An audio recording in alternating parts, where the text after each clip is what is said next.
Ya uyu munsi rero nibwo umukino uri buze kuba uri buze guza ikipe ya FC Barcelona ndetse n'ikipe ya Atletico Madrid muri Copa del Rey, kuko umukino ubanza ikipe ya Atletico Madrid yatsinze ikipe ya FC Barcelona ibitego 4 ku busa. Hateganyijwe ko uyu munsi rero hari buze kuba umukino wa kabiri wo kurangiza semi-final, no kuvuga iri buze gutsinda uyu mukino w'uyu munsi wa none, ariko bijyanye na aggregate y'umukino wabanje, no kuvuga ati ikipe ya FC Barcelona isabwa gutsinda ibitego 5 ku busa ikipe ya Atletico de Madrid kugira ngo isezere mu gikombe cy'umwami, ubundi kugira ngo nayo ihite igera ku mukino wa nyuma wa final, kuko iyi ari semi-final bari gukina. Ariko hari amakuru namwe agenda agaruka ku ruhande rwa Atletico de Madrid ndetse n'ikipe ya FC Barcelona. Hari ibintu byinshi biri kugenda bivugwa kuri uyu mukino, kuko nk'umutoza Hans Flick yavuze ko uyu mukino bari buze kuwukina kuri bo ari nk'umukino wa nyuma, kandi umunota ku munota bari buze gushaka uburyo ki batsinda igitego. Kandi Hans Flick yavuze ko bishobora kuza kumera nk'igitego, kuko igice cya mbere byibuze FC Barcelona iri buze kuba yatsinze ibitego 2 mu gice cya mbere, cyangwa se igice cya kabiri naho bakaza gutsinda ibitego 2, ubundi bakaba baragombe, ubundi izindi resulta zose zikaza kuva muri extra time. Ku mutoza Hans Flick yavuze ko bigoye, ariko avuga ko binashoboka kuko Lamine Yamal mu mukino baheruka gutsinda ikipe ya Villarreal ibitego 5-2 wa shampiyona wona atari muri Copa del Rey, yavuze ko bigoye ariko birashoboka cyane. Ikindi kandi na bamwe mu bakinnyi bagiye bavuga ko amateka ashobora kuzisubiramo, kuko hari igihe muri Champions League ikipe ya Paris Saint-Germain yatsinze ikipe ya FC Barcelona yitsinda ibitego bigera kuri 4 ku busa.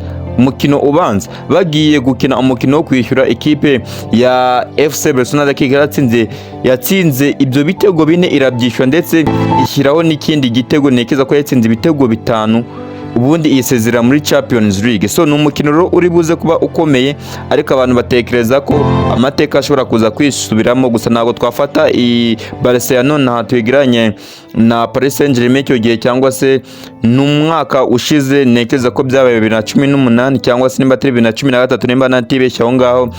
Ntabwo twafata Barca icyo gihe ngo tibuze na Barca y'ubu ngubu.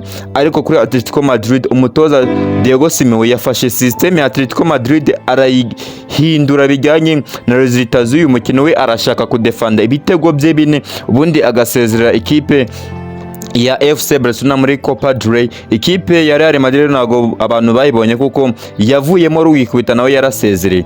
So iki kintu rero kuri FC Barcelona biraza kwa bikomeye, kuko umutoza wa Atletico Madrid yagiye afata ekipe isanzwe ahindura system y'imikinire, kuko muri rijo baraza gukina batakisha umwata kumwe, no kuvuga Atletico Madrid iraza gukina 4-4-1. Icyo kintu mucyumve neza, ni mu buryo bwo kudefanda ibitego byiza, cyangwa se umukino wabo wa mbere batsinze, kuko mu gihe umukino uri buze kurangira badatsinzwe na FC Barcelona, nta kabuza bari buze gusezerera iyi kipe ya Barcelona muri Copa del Rey. Ariko amwe mu makuru agenda acaracira mu ikipe ya FC Barcelona, hari bamwe mu bakinnyi bavuga ko bagiye bahura n'ibibazo bitandukanyemo. Robert Lewandowski ashobora kuvuga ko uyu mugabo agize ikibazo cy'ijisho, ko atari buzogaragara kuri uyu mukino, ndetse n'imvune ya Frank de Jong. Ni bamwe mu bakinnyi badahari bashobora kuza kuba ikibazo ku ruhande rw'ikipe ya FC Barcelona. Ariko kuva mu imvune ku ruhande rwa FC Barcelona rw'umuntu witwa Pedri, avuga ko ari buze kubafasha cyane kuri uyu mukino ukomeye muri iri joro. So ni umukino rero uri buze kuba ufitemo ibintu byinshi bitandukanye, ariko mu incuro zose ikipe ya FC Barcelona yagihura n'ikipe ya Atletico Madrid, ikipe ya FC Barcelona yagitsinda inshuro nyinshi ikipe ya Atletico Madrid. Ariko mu mikino yose muri all competitions, no kuva mu marushanwa yose agiye atandukanye. So rero ni umukino uri buze kuba urimo ibintu byinshi, kuko mwiciro beruka gura ikipe ya FC Barcelona yagiye itsinda ikipe ya Atletico Madrid icuro 113 n'icuro imaze gutsinda ikipe ya Atletico Madrid mu ncuro 250 bamaze guhura, mu gihe ikipe ya Atletico Madrid imaze gutsinda ikipe ya FC Barcelona icuro 80 banganyije icuro 57. Ariko mu bijyanye na Copa del Rey, kuko ari nawo mukino uri buze kuba uyu munsi, ikipe ya FC Barcelona imaze gutsinda Atletico Madrid icuro 21 muri Copa del Rey, mu gihe ikipe ya Atletico Madrid imaze gutsinda ikipe ya FC Barcelona inshuro 16 muri Copa del Rey. Ariko hari imwe mu mikino nyingi ibikomeye, ya mikino nyine ibigeza amakipe kuri finale imwe igasezerera yindi.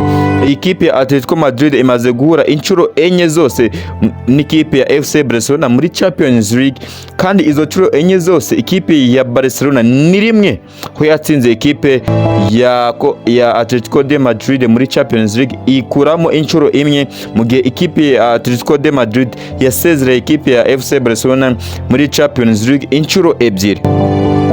So urumva rero ni umukino uri buze kuba ukomeye kuko bafite amateka agiye atandukanye, mu gihe ikipe ya FC Barcelona irimo ibibazo nk'ibyo by'imvune ku ruhande rw'ubusatirizi. Muri club ya Atletico de Madrid hari amakuru meza ko abasore bose ba Atletico Madrid bameze neza, ndetse bakanishimira umuntu umeze neza kurusha abandi ro bita Pablo Barrios. Ni umukinnyi rero wa Atletico de Madrid umeze neza, ndetse n'abandi bakinnyi bose bakaba bameze neza. So kuri Atletico Madrid bo barako batsinze, ariko kuri FC Barcelona baravuga ati dushobora kuza gutanga ibyishimo uyu munsi, tuze gukora comeback, ibintu bimaze igihe byarabaye byongere bibe kuri uyu munsi. So ni ikipe ya Atletico Madrid rero iribuze gukina idefanda nk'uko naribivuze haruguru, barakina systeme ya 4-4-1, mu gihe FC Barcelona iribuze gukina systeme yayo ariko ikaza kugenda ihinduka. Systeme ziteganyije muri uyu mukino ku ruhande rwa FC Barcelona ni ebyiri. Hari systeme isanzwe ya 4-2-3-1 batakisha, urumva na bataka batatu bakatakisha umwe mo hagati, ariko umwe mu bateganyije bari buze kwataka harimo Dani Olmo, mu gihe bari buze no kwirekura bakina systeme ya 2-4-4. urumva ni ubusatirizi bukomeye FC Barcelona iribuze kuba ikoze muri uyu mukino udasanzwe baho ku yindi mikino. So nimba ari ubwa mbere ugeze kuri YouTube channel, ndasaba ko akana subscribe tukajya tubana buri munsi, ngendi ari w'i Rwanda ukugezaho amwe mu makuru agezweho.